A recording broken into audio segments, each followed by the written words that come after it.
Peristiwa G30 SPKI, mengapa Soeharto tidak diculik? Peristiwa Gerakan 30 September atau G30S masih menyimpan banyak misteri yang belum terungkap. Salah satunya, latar belakang dan dalang sebenarnya di balik peristiwa tersebut. Ada yang meyakini bahwa Presiden kedua Republik Indonesia Soeharto punya peran dalam insiden 57 tahun lalu itu. Bahkan, dia diyakini sebagai orang yang berada di balik peristiwa G30S dan pembantaian ratusan ribu orang yang menyusulnya. Sebab, meskipun Soeharto salah satu jenderal TNI saat itu, namun dia tidak diculik dan dibunuh oleh PKI seperti jenderal-jenderal lainnya. Lalu, mengapa Soeharto tidak diculik dan dibunuh PKI?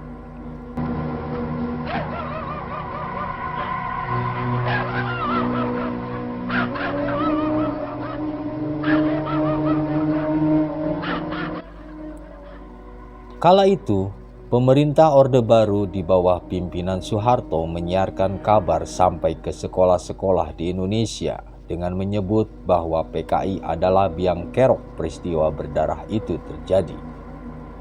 Namun seiring waktu, penculikan dan pembunuhan para jenderal pada 1 Oktober 1965 tak bisa dilihat sebagai kesalahan tunggal PKI. Peristiwa G30 SPKI terjadi akibat kabar burung yang mengatakan adanya sekelompok jenderal atau Dewan Jenderal yang hendak mengkudeta Presiden Soekarno. Peter Kasenda dalam Kematian DN Aidit dan Kejatuhan PKI yang terbit 2016 menulis, PKI mendapat informasi tersebut dari rekan mereka di militer yang merupakan simpatisan PKI. Ketujuh jenderal itu antek-antek imperialis CIA yang punya rencana jahat akan mengadakan coup atas kepemimpinan pemimpin besar revolusi, panglima tertinggi, presiden seumur hidup, Bung Karno. Sebagai prajurit, kita berkewajiban menggagalkan rencana keblinger itu. Rencana tidak benar itu. Kita harus menculik jenderal itu, hidup atau mati. Soeharto disebut-sebut mengetahui akan rencana penculikan sejumlah jenderal yang diyakini sebagai Dewan Jenderal yang akan melakukan kudeta pada Presiden Soekarno. Hal itu berdasarkan kesaksian salah satu pelaku yaitu Kolonel Abdul Latif dalam persidangan. Dikutip dari buku John Rosa berjudul Dalih Pembunuhan Massal, Gerakan 30 September dan Kudeta Soeharto, Latif bersaksi bahwa ia memberitahu Soeharto soal rencana penculikan sejumlah jenderal. Tak hanya sekali, Latif bahkan sebelumnya pernah membahas soal isu adanya Dewan Jenderal di rumah Soeharto. Latif bercerita lebih lanjut, ia menyatakan bahwa ia juga sudah membicarakan masalah Dewan Jenderal dengan Soeharto 1 hari sebelumnya di kediaman Soeharto di Jalan Haji Agus Salim. Saat itu Soeharto masih menjabat sebagai Pangkostrat. Pada pertemuan di rumah Soeharto itu, Latif melaporkan adanya isu soal Dewan Jenderal yang akan melakukan kudeta. Menurut Latif, Soeharto telah mengetahui hal itu dari mantan anak buahnya dari Yogyakarta yang bernama Subagio. Sementara itu dalam kesaksiannya kepada Mahkamah Militer Luar Biasa, Latif membeberkan alasannya tidak memasukkan nama Soeharto dalam target penculikan. Karena kami anggap Jenderal Soeharto loyalis Bung Karno, maka tidak kami jadikan sasaran, kata Latif seperti dikutip dari buku Gerakan 30 September, Pelaku, Pahlawan, dan Petualang, terbit 2010.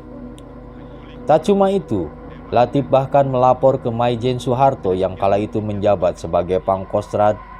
Langkah ini dilakukan Latif setelah laporannya tak ditanggapi oleh Pangdam Jaya Maijen Umar Wirahadi Kusuma dan Pangdam Brawijaya Maijen Basuki Rahmat.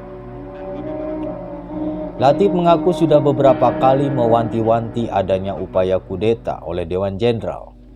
Menurut Latif, Soeharto hanya bergeming mendengar informasi itu. Bahkan di malam 30 September 1965, Soeharto mengabaikan Latif yang menyampaikan rencananya menggagalkan kudeta.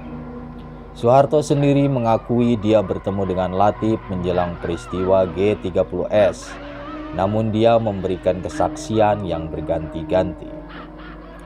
Adapun Soeharto mengakui ia bertemu dengan Latif menjelang peristiwa G30S, namun Soeharto memberikan kesaksian yang berganti-ganti.